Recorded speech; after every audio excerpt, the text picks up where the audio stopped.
معزز سامعین گرامی قدر، سفر حج کے دوران پیچھے سے بہت سے واقعات پاکستان میں رونما ہوئے جو شرعی پہلو ہیں ان واقعات کے، ان میں سے بعض کو ہی ظاہر آپ کے سامنے رکھیں گے انشاءاللہ۔ آئندہ آنے والے خطبات میں باقی واقعات کو بھی کور کرنے کی کوشش کریں گے۔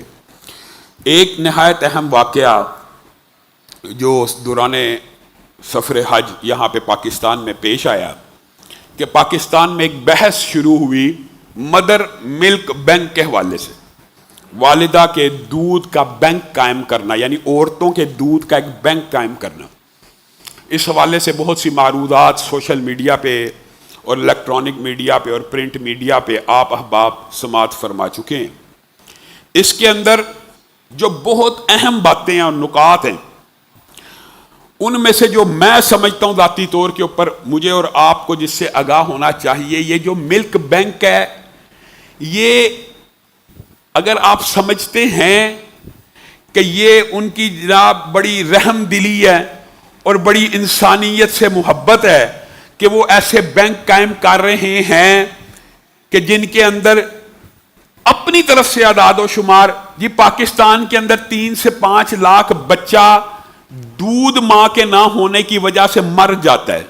جن لوگوں کے ہاں افزائش نسل کو اور برتھ کنٹرول سسٹم کو اور بچوں کے قتل کو، پیٹ کے اندر حاملہ عورتوں کے قتل کو جائز اور لیگل قرار دیا گیا ہو، جن کے آئین، قانون اور مذہب اور شریعت میں، اب مذہب اور شریعت تو رہا نہیں، کہ آپ کے خیال میں وہ بچوں کے اتنی ہمدرد ہیں مسلمان بچوں کے؟ یہ ایک ایجنڈا ہوتا ہے، اس کے پیچھے ایک پوری کہانی ہوتی ہے۔ یہ انہوں نے اعداد و شمار کہاں سے حاصل کیے؟ 3 لاکھ سے 5 لاکھ بچے آپ سب بیٹھے ہوئے ہیں، سب ہزاروں کی تعداد میں یہاں پہ خواتین اور مرد بیٹھے ہوئے ہیں۔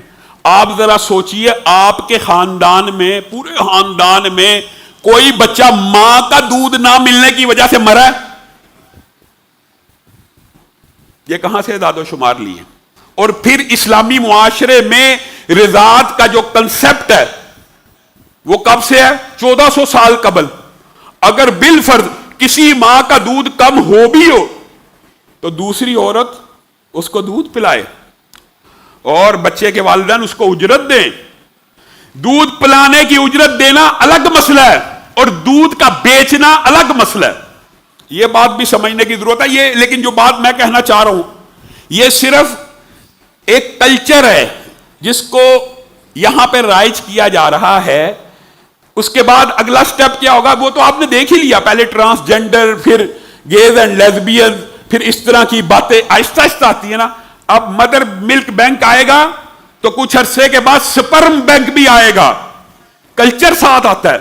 جب سپرم بینک بھی آئے گا پھر سیروگیسی بھی ہوگی، کرائے کی کوک بھی ہوگی۔ کسی غریب عورت کو پیسے دو اور اس کے اندر نطفہ اور بیضہ رکھ کے، انڈا، ایگ اور سپرم رکھ کے اس سے بچہ بھی لیا جائے گا۔ یہ کلچر ہے، لوگ سمجھتے ہیں یہ صرف اتنی سی بات۔ اگر صرف اتنی بھی ہو تو بھی اسلام میں حرام ہے، جائز نہیں ہے۔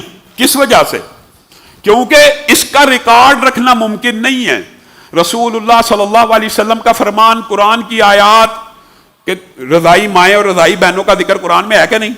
رسول اللہ صلی اللہ علیہ وسلم نے فرمایا جو رشتے نسب سے حرام ہوتے ہیں وہی رضاعت سے بھی حرام ہوتے ہیں۔ سب سے بڑی دلیل حضرت حمزہ کی بیٹی کا، یعنی چچا کی بیٹی کے ساتھ شادی ہو سکتی ہے کہ نہیں؟ حضرت حمزہ کی بیٹی کا رشتہ پیش کیا تو رسول اللہ صلی اللہ علیہ وسلم نے کہا میری اس سے شادی کیسے ہو سکتی ہے؟ میں اور حمزہ تو دودھ شریک بھائی ہیں۔ سمجھ آئیے بات؟ اور یہ بات کہنا یہ جی علماء کی تنگ نظری ہے۔ اور بھائی یہ اجماع امت ہے۔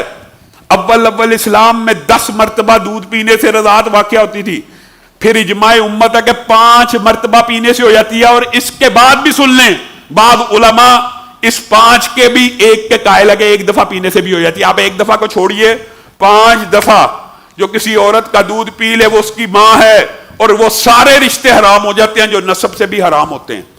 اب ایک بچہ ایک دن میں 5 فیڈر پیتا ہے،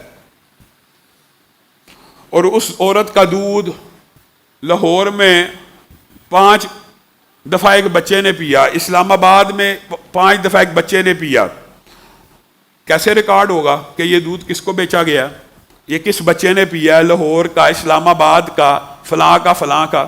آپ اسلامی نظام معاشرت کو تباہ کرنا چاہتے ہیں؟ رضائی بہن بھائی سگے بہن بھائیوں جیسے ہوتے ہیں، تو کیا آپ یہ چاہتے ہیں کہ سگے بہن بھائیوں کی آپس میں شادی ہو جائے؟ یہ کیا سسٹم ہے؟ اللہ سے ڈرنا چاہیے۔ اور پھر دکھ اور افسوس یہ ہوا کہ مفتی تقی عثمانی صاحب نے اس کے حرام ہونے کا فتویٰ دیا تو ان کے اوپر پھپتیاں کسی جا رہی ہیں، جو علماء اس کو حرام قرار دے رہے ہیں ان کو طعن و تشنیع کا نشانہ بنایا جا رہا ہے۔ عقل پہ ایسا پردہ پڑتا ہے، یہ پوری آپ یہ سمجھے کہ پورا کلچر، پورا ویژن امپورٹ ہوتا ہے۔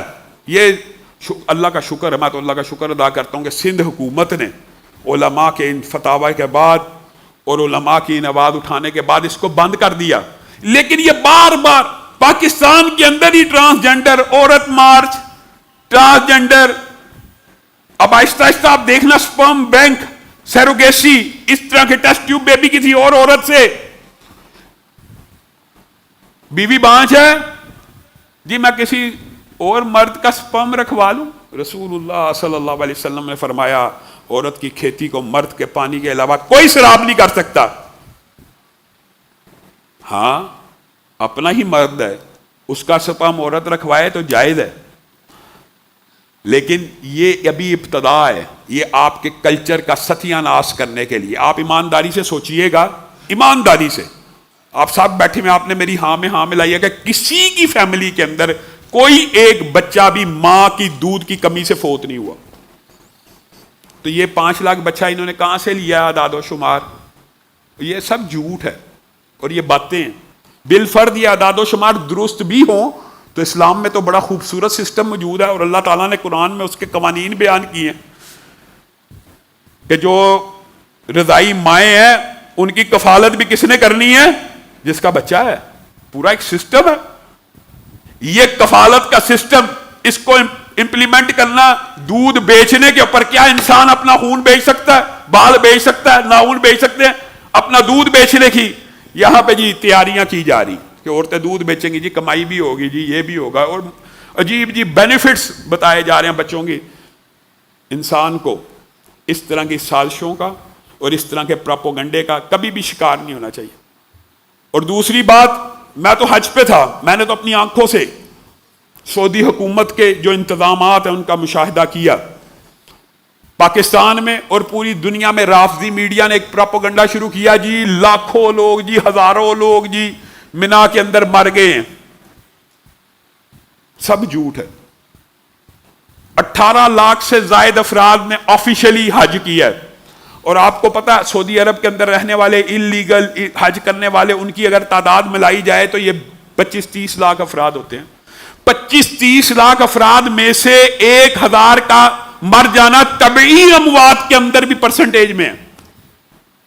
تو پھر سفر کی مشقت، دھوپ اور گرمی، اس قدر گرمی تھی جس دن ہم نے رمی کرنی تھی 52 ڈگری تک ٹمپریچر چلا گیا، 52 ڈگری تک۔ اور وہ لوگ بیچارے جو انلیگل حج کر رہے ہوتے ہیں ان کے پاس خیمے بھی نہیں ہوتے، 8-8 10-10 کلومیٹر آئے، ڈی ہائیڈریشن ہو گئی، بزرگ فوت ہو گئے۔ یہ جو اموات ہوتی ہیں 1000 900 800 یہ 25-30 لاکھ افراد میں سے ویسے ہی ہو جاتی ہیں۔ تو اس کے بارے میں پراپوگنڈا کرنا، کس کے بارے میں؟ عجیب ہمارا کنسپٹ ہے، یہ بھی بڑے دکھ کی درد دل ہے۔ وہ ملک جو ہر موقع کے اوپر آپ کی مدد کرتا ہے، جو ہر موقع پہ آپ کی معیشت کو سپورٹ کرتا ہے، جو آپ کو پیٹرول دیتا ہے، جب بھی جاؤ مانگنے کے لیے سب سے پہلا ملک سعودی عرب ہے، جن کا کھاتے ہیں انہی کے خلاف ہردہ سرائی کرتے ہیں۔ اور وہ جو ہمیشہ جس نے پاکستان پہ حملہ بھی کر دیا، وہ لابیاں ہمیشہ سعودی عرب کے خلاف ہردہ سرائی کرتی ہیں۔ اللہ رب العزت ہم سب کو ہدایت دے اور ہمیں اپنے محسنین کو پہچاننے کی توفیق عنایت فرمائے۔ سبحان ربک رب العزت عما یصفون وسلام علی المرسلین والحمد للہ رب العالمین۔